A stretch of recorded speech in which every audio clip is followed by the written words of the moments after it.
one of the things we haven't talked about is that I, in the last month and a half, picked up over 250,000 followers on TikTok by putting out 60-second tips on how to improve your mind management and how to improve your life, how to look at things a little differently, etc. Anyway, that thing is taken off.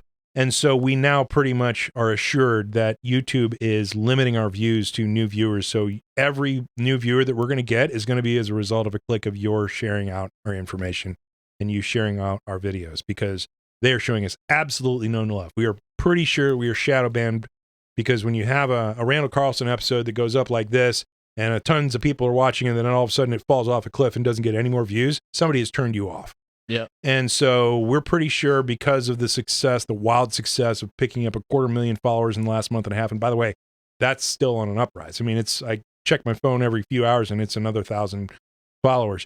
So we're pretty much sure that the quality of the content is out there and it's good and people are watching it and consuming it. And so we're pretty sure that the other social media platforms that we're getting no love on is because of the social media platform putting us in a little group that says, we're not going to share your content because you guys are pro psychedelics, you're pro consciousness expansion, you're Navy SEALs. That's wrinkling somebody's panties in the fucking Pentagon. And they told us to turn you off, so we did. So yeah, you are no longer suggested content. Right, we are no longer suggested content. And so everybody that we get, every new follower that we get, every new subscriber that we get is going to be because you clicked the button. So please click the fucking button. That should be a promo. Click the fucking button. Click the fucking button. Two seals and a walrus. And hey, everybody, how are you? Welcome to Two Seals and a Walrus, where we don't have two seals in the studio today. But we do have our new producer, who is a Marine Recon Badass motherfucker. Neil, say hi. Hello, everybody. Get that mic right up next to you. I got you right here. Nice. I don't normally talk. I just like to push buttons.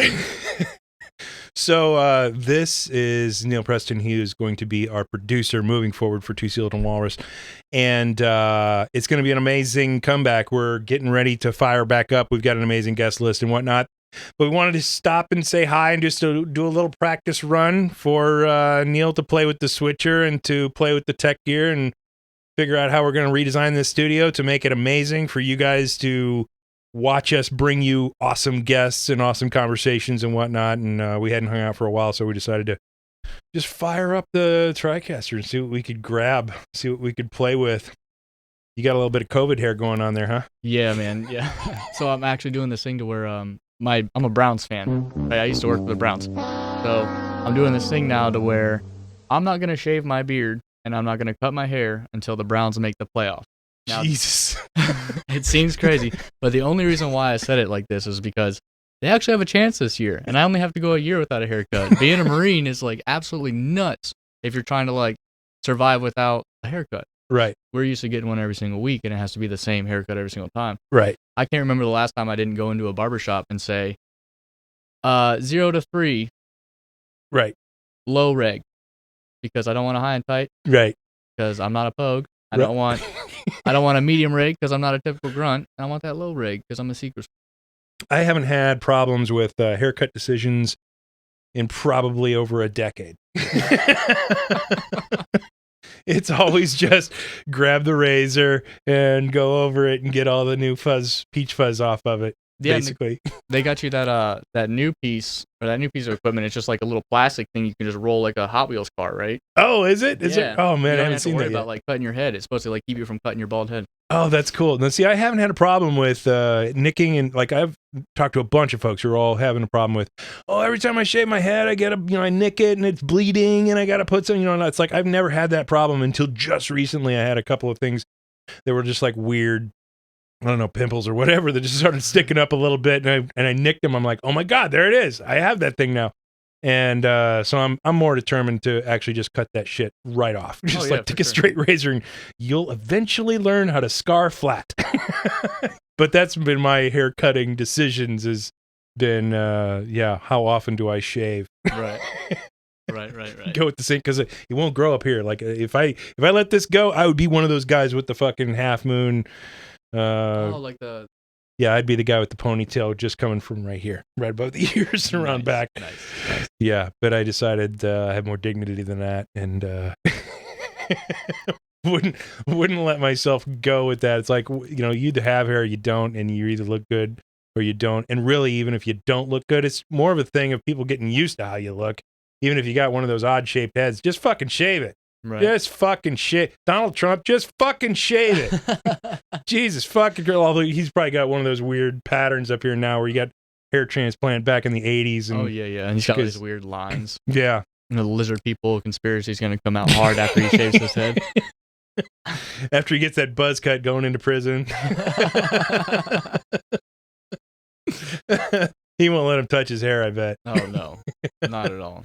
If the New York Southern District gets their hands on him and put him in jail for a year or two, you know, like we were saying, Martha Stewart jail, he won't let him touch his hair. Give him that presidential suite. You know they're going to go after him. Oh, 100%. I don't know. Of course he's laundered millions of dollars. Yeah. I mean, he's interacted with a bunch of international businessmen. Tell me that they're not playing a shell game with their money.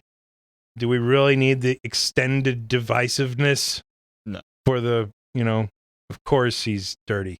Everybody who makes money at the top at that level has exploited a large number of people and probably not paid a number of bills that they were supposed to pay. Right. Like he's still getting forgiven for like legal fees today. Like another headline came out the other day that was just like another major law firm just forgave a bunch of bills that he owed just to, you know, self-support him or whatever. This is absolutely insane because like if you or me were trying to do that. Oh, no.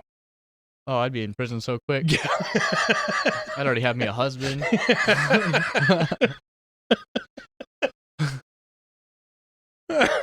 Jeez, man. But no, they just get away with everything. And there was a really sad story about a contractor who was working on the windows in Trump Tower in New York City. Yeah. And he replaced all the windows, and then Trump didn't want to pay him. Yeah. And it's like, dude, that's some. I used to work construction. Man. You don't make a lot of money. Yeah. Barely make money, and you're doing some beautiful work. I used to build swimming pools for the example. Yeah. And we would build these gorgeous swimming, but I only made like $2 an hour.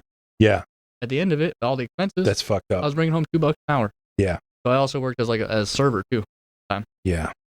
Yeah, because I mean, when you're dealing with those, when you're bidding on those huge projects like that, it's like you have to cut it down, especially in New York. You have to cut it down to the bare minimum profit margin that you're going to make to be able to win the bid, because everybody else is coming in trying to cut as much as they're going to get. Yeah. And in New York, it's a different thing. Like I used to work for a major corporation, a major telecom, that I was in charge of a number of different data centers around the world, et cetera.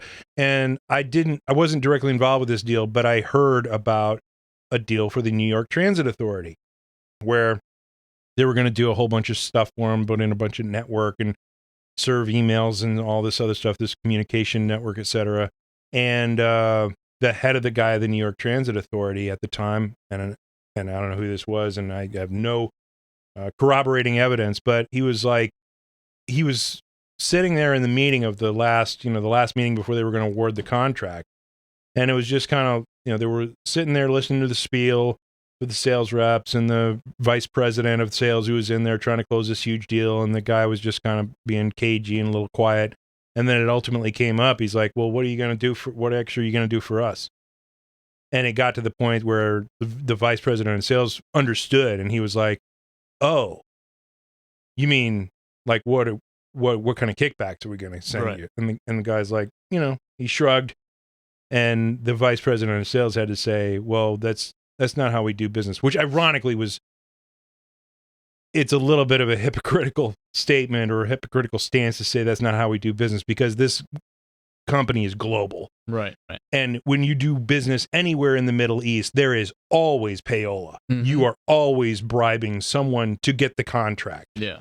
There is, it's written into how the business plan works in other sections of the world where you want a major infrastructure job in Saudi Arabia, somebody's getting fucking paid to give you that contract, right? And so this guy had to inform him, well, that's not how we do business in North America, I guess. Right. Even without adding it. And he goes, that's not how we do business. And the guy in the New York Transit Authority basically just said, well, then you don't do business with us. And then that was the end of the conversation. They didn't get the contract. AT&T, I think, got the contract. Somebody big that found a way. Someone big that wasn't afraid to say, yeah, you get this kickback. Yeah. Oh, we've got a special bank account for that. You know what? You know? So travel over here to the Virgin Islands. Yeah. And Here's your get yourself credit a card. couple mil. Yeah. Here's a credit card to use while you go on vacation. Yeah. Swing by Dubai for us, and hang out with these cheetahs and gold bars. Right. Yeah. Exactly. And I'm not making any aspersions. I'm not saying that's what happened or whatnot, but just you can imagine what kind of stuff goes on in New York where that kind of stuff happens every day, where you don't get the deal unless you sweeten the pot a little bit. Oh yeah, 100%. Somehow, yeah, like somebody's getting some kind of benefit. Like, oh, I can't give you any money, but I have this amazing vacation house in the Hamptons that never gets used. Right. Oh, I'm never there. Yeah. I'm never there. I don't have. I just don't have the time. You know what? I happen to have an extra key. My wife asked me to make one this morning. I'll just make another one. Here you go. Yeah. Just so happened that I have an extra car. I just don't need it. And you know what? I'll just write $2 on the title, and you get it. Yeah, totally. Yeah, there's all kinds of crazy stuff like that, and that's the kind of stuff that happens with college football players too. It's like everybody who's in the top 10 or top 20 in college football pays their players in some way or another. Like everybody gets caught at it too. Yeah. Like Alabama just got off sanctions. I think, or was it Alabama or Auburn? One of those schools that just got off of sanctions for something they did years ago. I think it was Auburn. Yeah. And, you wind up, and I understand because I've known when I went to college, I got to know some of these guys who are playing they really do a shell game and they try to keep it as legal as possible, but you get a $1 car lease. Oh yeah. They find a way to pay your grandma's bills, who's helped raise you. And now you're this superstar headed for the NFL. And they want to make sure that you're taken care of and that your mind is on the game and that your family's taken care of and yada, yada, yada. And even other than that, I mean, it's like, you think all these college football players have straight A's? Right. When they're at practice every single day? There's no way. Derek Brooks, who I had multiple classes with, great guy, by the way, he had an attachment, like she was an attractive blonde girl, who followed him everywhere, carried his books, and I guess assisted him with some homework and classes and, who knows what happened. Oh, yeah, special tutoring. Yeah, totally. But whenever he showed up in class, which was very rare, by the way, he would only show up like 4 times a whole semester for a class. Mm-hmm. And whenever he showed up, she was there. And they're trying to say that there's no incentives, there's no special. I mean, when I was going through college, if we had an attendance policy, and if I missed 3 days of class, I got, they were about to be kicked out of the class talk, Yeah. But I mean, I was in college. I didn't have a hot, attractive blonde following me around, doing my homework for me. Right. Tutoring me. There's no incentives being a college football player. Kids, if you're playing sports right now, stick to those sports, man. You're going to go far in life. Oh, and here's the other secret is that I heard you can, if you have kids, and I have a kid, he's amazing at soccer, by the way, now. He's probably one of the best fullbacks that all of Charlotte has in his 10-year-old age group. But it's going to be super competitive for him to make a soccer team somewhere for, like, he'll make his high school's team, certainly. He's probably almost good enough now to make it at 10 years old. But he'll make that, but when we go to college and stuff like that, that's super competitive. Mm-hmm. And especially now where people are moving away from football and moving towards soccer. Soccer is going to be super competitive moving forward in the future. Soccer's not the sport that I want him to be playing if I want him to get a scholarship. The scholarships that are being unfulfilled right now are the ones in the Ivy League where you're rowing, like scull. Yep. And there are scholarships, full scholarships for squash. Like, what the fuck is squash? Squash, man. It's like racquetball on crack. Yeah, totally. Yeah. And with a dead ball that doesn't bounce very well. Yeah. But they have like full scholarships at major Ivy League schools for those sports that they exclusively play, like squash. Lacrosse. Lacrosse is a big one. Yeah. Rowing is a big one. There are a couple others, but if you can get into one of those alternative sports where nobody fucking plays it, and you're decent, they will give you a full ride to an Ivy League school. Oh yeah, for sure. For just being able to play the sport. Yeah. And so I'm like, you're going to learn how to play squash, or you're going to learn how to row, or like, because I started rowing a long time ago and I didn't even realize it. And my rowing coach, who was an Olympic athlete and coached Olympic athletes, told me about all that stuff. He's like, oh yeah, he goes, you ever have kids one day, you need to get them down here and I'll teach him how to row, and then he'll get a scholarship. And I'm like, what do you mean? He's like, oh, he'll get a full ride to an Ivy League school if he knows how to row. Yeah. And I was like, are you shitting me? He's like, no. It's the numbers game, really. Yeah. You got all these people trying to play football, baseball, soccer, because that's what, Yeah. it's pipelined through America, but you don't really have anyone who's like, hey, come row. Hey, you know how to throw a ball with a net, like play some lacrosse? Yeah. That's the numbers game. It's the same way with any industry, really. You think about it. Yeah. You're right. Gaming and streaming and gaming. So yeah. My background, where I used to come from, I gotta get used to these. All my stuff when I'm streaming is wireless, so it's different. Hey, we can get you a wireless setup. Oh, thanks, man. Thanks. No, so like in streaming, right? So if you're playing PUBG or if you're playing like Battlefield or anything like that, like COD. Yeah. How many times you hear Call of Duty as a major game? Right. How many streamers do you think are streaming Call of Duty? And if you're an intro streamer and you're not well known, like you don't have 1 million followers on your Twitter and Instagram, right? Or if you're trying to make it without being a model on the side, right? Hint, hint. You're gonna have to find that niche game. You're gonna have to find that game that people are, one, interested in, but two, not a lot of people play it. Right. So like, for older people, Minecraft. Believe it or not, now early days Minecraft was blown up with streamers. Yeah. But people move on from that. They found like the new systems are coming out with higher graphics. There's some streamers out there that are using redstone contraptions that could probably remake this whole entire studio. Right. To work in Minecraft. Wow. With redstone. I mean, that's absolutely nuts. And you watch them and you're like, okay, they brought the game to the new level. Yeah. And they're not a lot of adult streamers.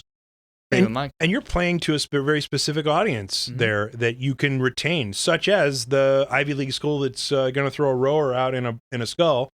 They're playing to the folks that have gone past in their, have millions of dollars to fill their endowments now, because Harvard has an endowment that they don't have to charge even one student for any type of classes or books or anything. They could pay for absolutely everybody every year on the amount of money that they bring in their endowments and their investments and whatnot. Yeah, it's crazy. And they're playing to that audience. They're playing to that guy who has $100 million and gives $1 million a year to Harvard for, helping him get into his whatever it is, hedge fund that is now making him a bunch of money. They're playing to his memory. They're playing to his honor to say, I used to do that, and I'm going to follow that team. I'm going to follow that squash team. I'm going to follow, I'm going to go travel and see a couple of matches, this big kid that I like. Whatever it is, they're playing to that. It's like all your target marketing now. Like, and streaming's kind of the same way. Like, you pick a good game that everybody loves, that maybe might not be the top game, like a Call of Duty or something, and you're going to attract a following because they love that game, and then they start to love you. Yep, they love your personality. They follow you around for your personality, and then you're like, okay, so maybe I'm done with this game. I'm done being bored playing Minecraft for 20 hours. Yeah. So I'll just flip over to Ori and the Blind Forest. It's a single-player platformer game. I'm throwing a shout-out there for them because they're an absolutely amazing development team. Beautiful concept on their single-player games. And now your whole entire following followed you to Ori and the Blind Forest. Yeah. Yeah, exactly. And they just keep following you around. Yeah. Go on different adventures. Yeah, and then you can pick a game of a day or whatever, but you can have multiple things that you're doing. And then all of a sudden you become, like a kind of a Rogan. It's like, what kind of a guest does he have today? Or what kind of a game are we playing today? Right. Is it something that I'll be interested in? Or maybe I'll watch 5 minutes of this, be bored, and switch off. But then I'll come back tomorrow because I know that he does some other cool stuff. Right. Yeah. Yeah, so in the we actually have a name for that in the streaming world. It's called variety streamers. No, nice. Yeah, so like you have your typical streamers that are like playing Call of Duty, Counter-Strike every single day. Yeah. And they play one game, right? Yeah. And they constantly play one game. And you go there not for their personality so much, but you go there for their gameplay because they're absolutely amazing at that game. Yeah. Then you go to a variety streamer. Now, you cannot be a successful variety streamer unless you already have a following. Okay. Because your following is going to need you go with you and put an input into what games you play. Hey, what are you guys interested in? Right. What games are coming out that you guys want to see me play? I'll play that. No problem. Right. But I won't play, you're not going to follow me to Call of Duty if, Summit is better. Right. That's another. Yeah. There's no copyrights on names. But no, like you're gonna have to seriously. help my son understand this whole streaming thing, because streaming is something that has popped up in the last few years that I'm not familiar with. That I'm usually up on technology. I can help my son figure it out and Right. and tell him the right way to do things, and tell him down to the chipset of what's going on inside a computer system, and how to hack it and whatnot. Like if he wanted to be a 14-year-old mega hacker that brought the world down, we could get him there. I don't want to take him that way, but like this streaming thing, which is brand new, I got totally eclipsed by that whole thing and have no idea what's going on. So you're gonna have to tell him how to do that, because he wants to be a streamer. Oh yeah, well, I mean, and streaming's a big thing. It's like I want to be able to work from my house, Yeah, not have to travel. right. But at the same time, like, wish I had the clip of the genie from Aladdin when Robin Williams is the genie, and he's Yeah, I want to impress Jasmine. Be yourself. Like that's the best thing you can possibly do as a streamer. Just be yourself. Who cares? You don't watch the big streamers and try to mimic them. Yeah. Because they've already developed their brand. They've already developed their image, and that's what they want to be. You have to have your own brand. You have to have your own vision. You have to be you, and people will like yeah, you if you're just being you. yeah. Because the ultimate truth is, when you're streaming something like a Call of Duty, let's say, because it's really popular, and Stone Mountain 64 is huge, and he's now doing online courses and whatnot of how to stream and how to. When it comes down to, the platform that you're on, your content is exactly the same as everybody else's, 100%. except when you're talking and the phrasing that you're using and the personality that you put into it, and that's the only uniqueness about it. It's got to be you. The package really and the product is you. It's not that. It's sure that you're playing Call of Duty, and Call of Duty becomes the base foundation from which everybody can understand the game mechanics and what's going on and how the game works and, what you're supposed to do and yada, yada, yada. That's kind of the foundation that you go from. But at the same time, that's not what they're tuning in for. No. They're not tuning into Stone Mountain 64 to see the game mechanics and how the game is played and all that other bullshit. No, they want to watch him act like he's a drill instructor to a bunch of random people while they're jumping in Call of Duty. It's hilarious. It is hilarious. Coming from a military guy, when he's throwing out actual commands and people are like, wait, what's Roger mean? Like, right. Dude, that's awesome. It's hilarious. That's a great product that he's putting out there. Yeah. The fiscal model of that is amazing in that, like, if you're a streamer, you could be anywhere in the world as long as you have a decent connection. You're going to have a great connection. Yeah. An amazing. But I mean, if you go to South Korea, anywhere in South Korea, like any fucking house in South Korea could be an amazing, because they've got 250 meg per second as a standard in South Korea. Like that's the slowest shit you can get. And, you can log into Gig E with an upgrade, and which is a super fast connection, by the way. So, you literally can unplug yourself from wherever you are and take your business on the road. Where else can you do that? Like my job, I could do that because I'm an author and I'm a podcaster and whatnot. But at the same time, I can't get away from the studio very often or very far, because the studio is fucking amazing. It has thousands of dollars worth of stuff in it.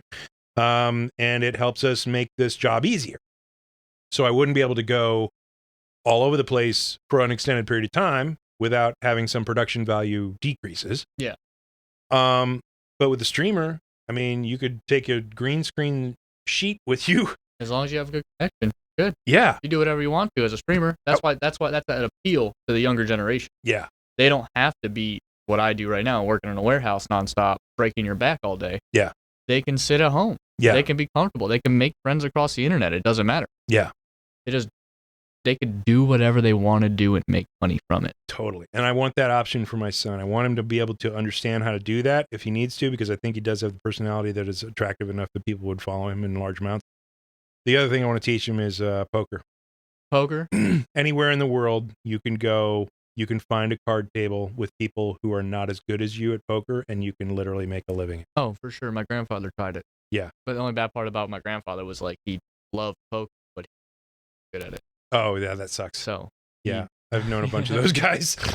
He's like, you want to play poker? I was like, yeah, sure, Pop. Throw the nickels on the table. I'm about to clear your bank. At 6 years old. Said, man, you have a really good poker face. It's called I don't know what I'm doing. If I don't know what I have, I'll do that sometimes. Like I won't look at my cards, and then I'll just act like I have a certain hand and play it like I have a certain hand, not even knowing what I have in my whole cards. just so the people can't get a live read off of me. And then they say, "Oh, you have a tell," and I was like, "Really?" Because I didn't know what I had. You tell me what my tell is, and I'll tell you if that tell's true. Yeah, but I played cards professionally for a few years. In fact, before my son was born, that was a major income. Right. And I played in very large, high stake games in a major metropolitan city, and made a bunch of money just playing home games. Because you find the good games, you go to a game, you get invited, you be a nice guy, all this other stuff. You have some money in your bank account or your bankroll to put up on the table, and you start with $1,000 as a buy-in or whatever, and you're playing 5-10 no limit that really plays like 10-20 no limit, and within a half hour you've got half the table all in all over the place, and everybody's rebuying and whatnot, and all of a sudden you got $3,000 or $4,000, $5,000 as an average stack on the table with 10 people. That's $50,000, and before the end of the night you're up to $250,000 on the table. The pots get pretty big, and you could have a good year in 1 week. Yeah. On the flip side of that, though, is you also have the worst year of your Oh, life. I've gotten hammered. Oh, I've gotten like the 1 or 2 outers where they just need the miracle card, and there's no choice that you're putting all your money in, even against this, this multi-millionaire or this billionaire on the other side of the table who just wants to see you sweat because he makes you put, $10,000 in on a pair of aces pre-flop, and you're just like, I have to do it. Yeah. And then he he's got a king deuce, and it comes deuce, deuce, 7, and you're like, fuck. Yeah. You're dead to 2 outs. And he's like, oh, look at that. I just won a penny. Right. Because I'm already a millionaire. Yeah. Doesn't matter. Yeah, because we'd play against guys who would literally do that to casinos. Like they would go spend, they'd be betting minimum $10,000 a hand, and sometimes up to $100,000 to $150,000 a hand, just to see the pit bosses pacing back and forth, sweating, because if that guy goes on a run, which he did a few times, and they had to send him a letter saying, we don't want your business anymore at Hard Rock in Biloxi, or wherever it was. It was one of the casinos in Biloxi. Sent him a letter saying, you got to go to Vegas. He would make those kind of bets just to see that, and he took them for like 7.1 million one weekend, and that will make or break their year off of his one gambling. And so they sent him a letter and said, you got to go to Vegas. We can't do this kind of action for you anymore. And you're taking too much money from us from your winning skills. Yeah, and so that guy who can burn piles of $100 bills waist high forever and never even feel it, he'll put you in just for his entertainment value. I'm just looking for a sugar daddy. Yeah, what's his name? Right, exactly. Where he loses $50,000 or $60,000 a weekend, and it doesn't really matter. Yeah, this guy was Italian. Twice as much as I make a year. He was related to the Medicis, who basically own Italy, or own the banks that own the money in Italy, including all the laundering that happens for the mafia, and it's like the ridiculous amounts of money that this guy had. Right. And would just come in and just for his selfish reasons put you all in for $10,000 or $15,000 with a bottom pair of whatever he had, just because he thought he was going to get lucky. He wanted to feel lucky, and he wanted to push you off your hand. He wanted to have that ego thing of, I know you have aces or kings, or maybe you hit the top pair on the flop. I want to make you think I have kings or aces or 2 pair, or I hit the trips on the flop or whatever it is, and I'm going to make you call your whole stack off. Yeah. And just did it for his own entertainment value. But I mean, that type of person then feeds the poker economy, and then that over the time, then you can win that money. Like, you're going to get beat down to the ground on some of those hands where he gets the 1 or 2 outer or the 13 outer, if he's got some kind of a multi-draw, right? So you're going to lose on those things, and it's going to hurt. It's going to hurt you a lot more than it hurts him. But over time, with you playing mathematically correct and with higher probabilities and proper hand selection, and picking your spots where you bluff, because good poker players always need to win hands they're not supposed to win, and that gets you over the top of just mere chance.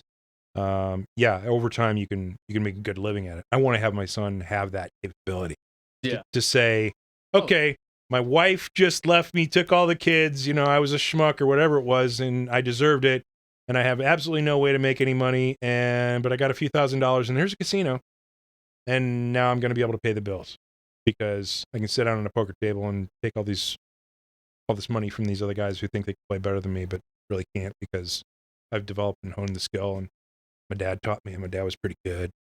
whatever it is, whatever that story winds up being. I want him to have that out. Right. Because you can find, if society falls completely apart, you will eventually find a poker game where the mega rich are playing, and you'll be able to outplay them, and then you will be at least have enough to have, a house and car and food and whatever else is going on. Right. New girlfriend. You can gamble. Right. Yeah. Like now, and in your face, are you a Unabomber bluffer, or are you like a stone face bluffer, or are you that guy who like smiles and fake tails when he bluffs? Oh, I play the player, so I've done fake tells a lot in my career. Like if I can identify, because everybody that you're sitting at a table with when you're playing poker, they all have a different skill level, and they all have a different knowledge base that they're working from. And you can identify the limitations of their knowledge base sometimes, and then you can play above their knowledge base, and all of a sudden you're just taking money off of them because you understand the game of poker a little bit better than they do, etc. But then there's a certain knowledge base where there's a guy who knows a fuckload about it. Oh, yeah. And if you can figure out who that guy is and then present yourself as somebody who doesn't know as much as poker, and you've never played with this person before, I don't know how many times I've sat in when we were in Baton Rouge. I played at this little riverboat poker game, and there were some people that I'd never seen before who would come sit down, and they looked like they knew what they were doing, like maybe they were in for some other city or somewhere else. Right.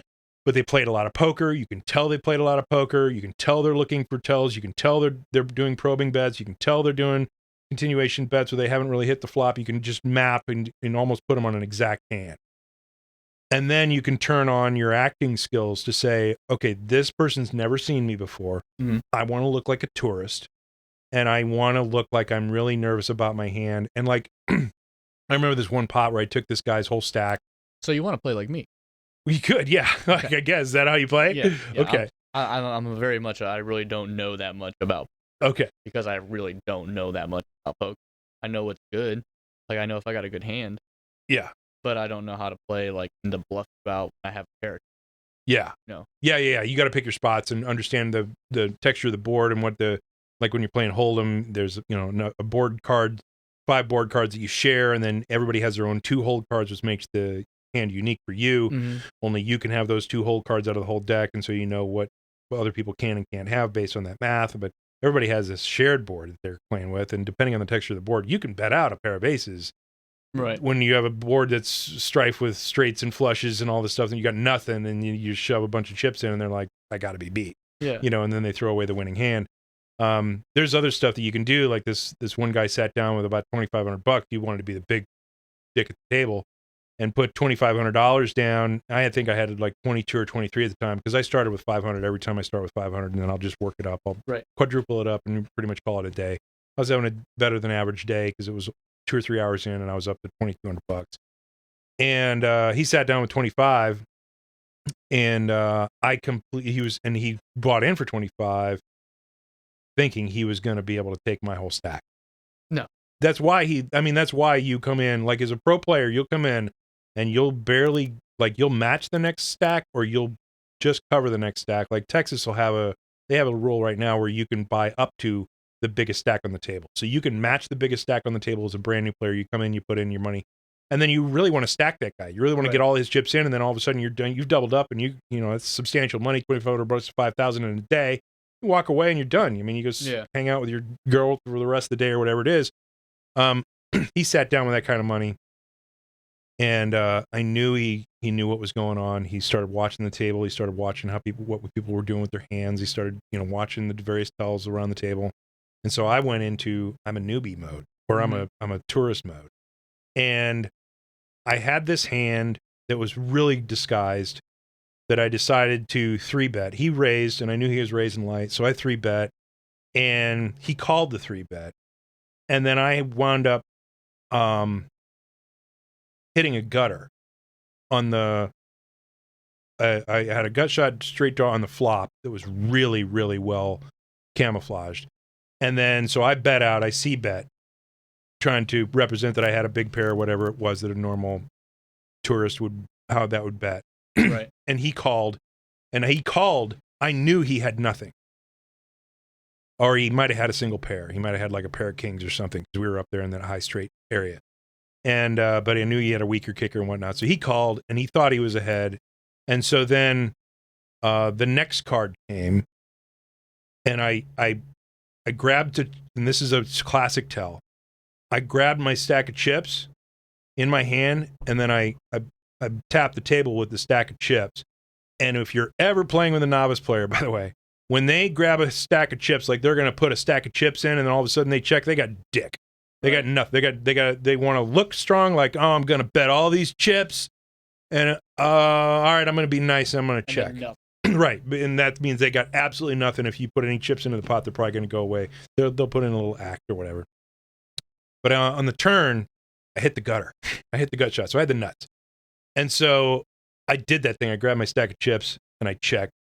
And then he was first to act, and on the river card, it came out, and he just moved all in. Like, he knew what he was going to do before he even... And I was trying to get him to make that move on the turn by just putting the rest of his stack in when I had the nuts. And there was no flush possible. It was like we already had 4 suits on the board, and so there was no flush coming, so I knew I could make that play on him, and gave a couple of other tells that poker pros look for. And then as soon as the river card came out, he moved the rest of his stack in without even looking at it. Like, he was playing the player the whole way through. He thought he had me read 100%, and I insta-called and flopped over the nuts just not to slow roll him. And he looked at me like, you fucking asshole. Like, you knew exactly. and he got up, and he looked dejected, and he picked the rest of his $300 up, and he went over to the blackjack table, lost that, and left. Wow. But there you go. There's that ruining the whole day in like an hour. Yeah, totally. I mean, but you can, like, if you learn how to do that, you can learn how to identify the various levels of play around a poker table, understand exactly where everybody is, even in a public casino, and you can understand exactly how to play every player around the table, including the folks who may even be a little bit better than you, or know more than you do, or be more accustomed to playing at higher stakes than you are. And you can set them up for a fall as well, where they're giving you chips, even though they're supposed to be beating you. Yeah. So if I can teach that to my son, that'd be an amazing skill level, or amazing tool in his bag that he'll be able to use later on in life. I don't know. For sure. Yeah. So that and squash, and I think we'll be covered. Squash and poker. That's what we're doing. Squash and poker. Like, I don't know. So anyway, so now you have an idea of what it's like to switch a show and talk live. How has it been for you? Let's get into that. It's a little bit challenging, yeah, because like I just kind of zone out. I've always worked with 1 or 2 cameras. Yeah. Right. So I've got my front one here. I'm using the scrolling camera right now to show everybody. Okay. The whole setup. I got my front camera here that I'm used to. This is my stream camera. If I was to play a video game, if I was to stream, I would be talking to you guys right here. But my mic would also be attached right here, so I didn't have to worry about a mic. Yeah. You know what I mean? So that throws me off too. Yeah. And I don't want to move it, because if I move it a little bit, you kind of hear a noise, and I don't want to bring the noise, you know? So I just gotta get it all set up. I'm trying. But we got all these different screens here that throw everything, and even this one over here that we could throw up too. Yeah.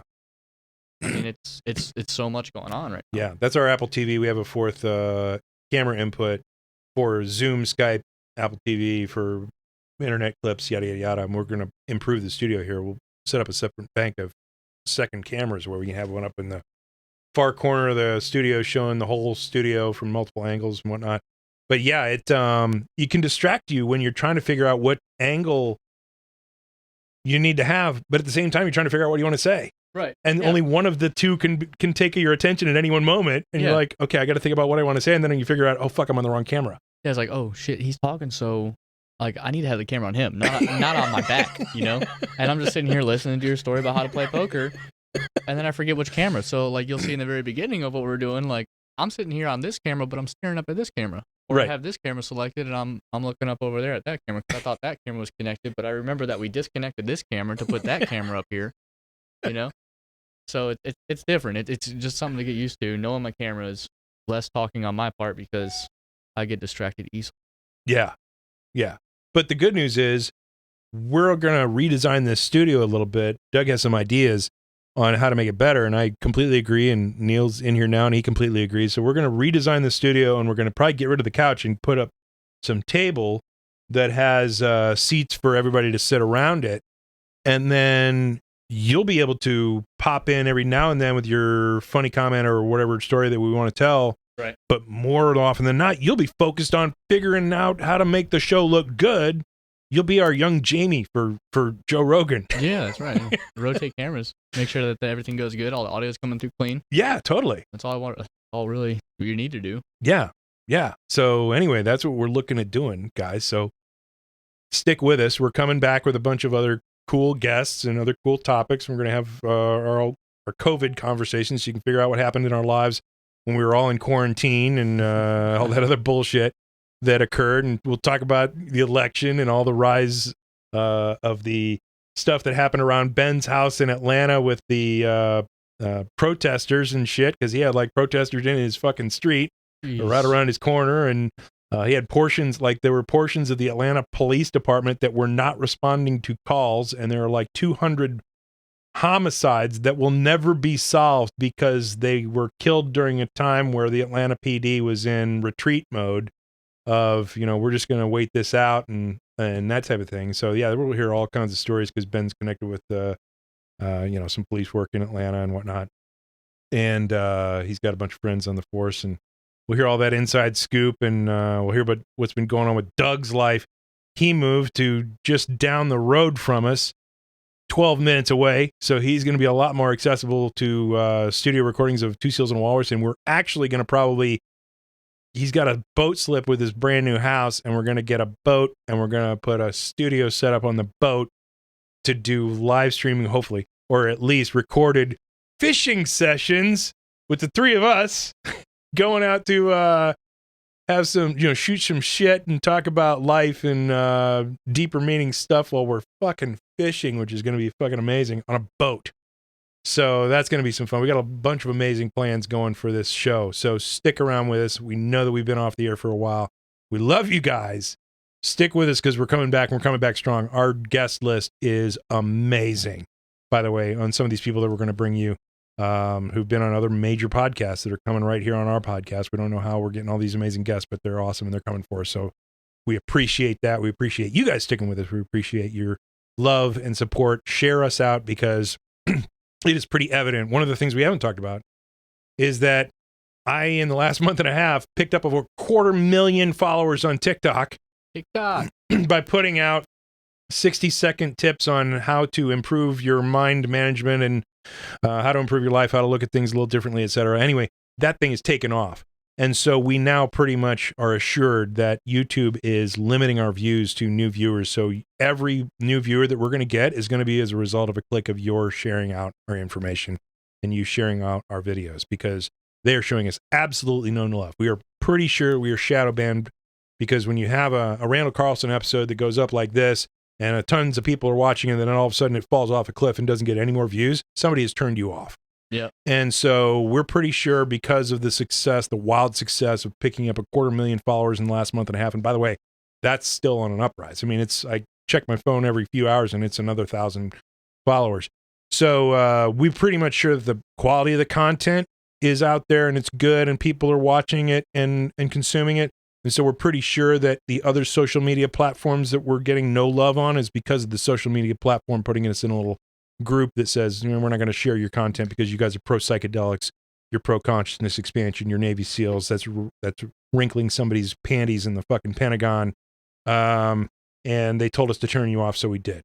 So yeah, you are no longer suggested content. Right, we are no longer suggested content. And so everybody that we get, every new follower that we get, every new subscriber that we get is going to be because you clicked the button. So please, click the fucking button. That should be a promo. Click the fucking button. Click the fucking button. So anyway, we do love you guys. Thanks for sticking with us. Appreciate you hanging with us with this unofficial episode that we may wind up actually putting out. I thought it was pretty good. I thought that was a pretty good one. Yeah, we had a nice chat. So anyway, I would like to introduce you to our new producer, Neil Preston. And thank you. He's going to bring the heat, and he's going to get my mind off of having to do the technical shit during the show. So hopefully I'll be able to focus on more than one thing. Yeah, I want him to be able to talk on actual stuff, not have to sit there like I am right now and kind of wait, what was I just talking about? Right. I got to click a button. Hang on. Anyway, we love you guys. We'll be back soon. Talk to you. Peace. Bye, guys.